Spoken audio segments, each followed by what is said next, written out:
کیا خفیہ نکاح منعقد ہو جاتا ہے یا خفیہ نکاح منعقد نہیں ہوتا؟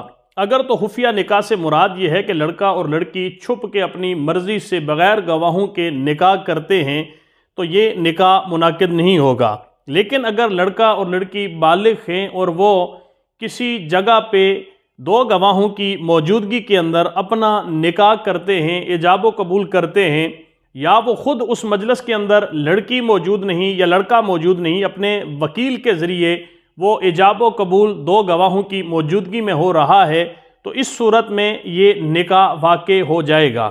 لیکن اس کے بعد اس کے ولی کو یہ اختیار ہے، لڑکی کے جو ولی ہے، سربراہ ہے، سرپرست ہے، اسے اختیار ہوتا ہے کہ وہ اس نکاح کو فسخ کرا سکتا ہے یا فسخ کر سکتا ہے۔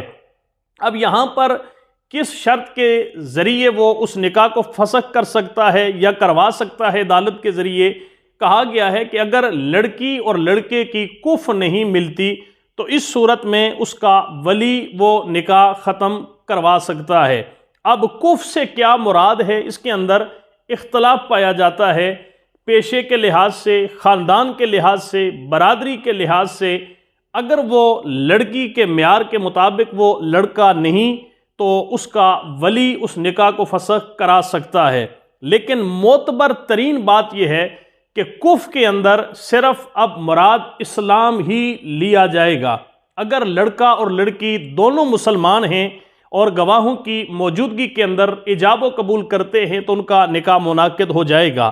لیکن اگر لڑکی اور لڑکے کا مذہب آپس میں نہیں ملتا، لڑکا کسی اور مذہب سے تعلق رکھتا ہے، تو اس مقام کے اوپر ولی کو اجازت ہے کہ وہ اس نکاح کو فسخ کر سکتا ہے۔ کف کے اندر نکاح میں مراد جس کے اندر اختلاف نہیں، وہ اس کا مذہب ہی شمار کیا جائے گا۔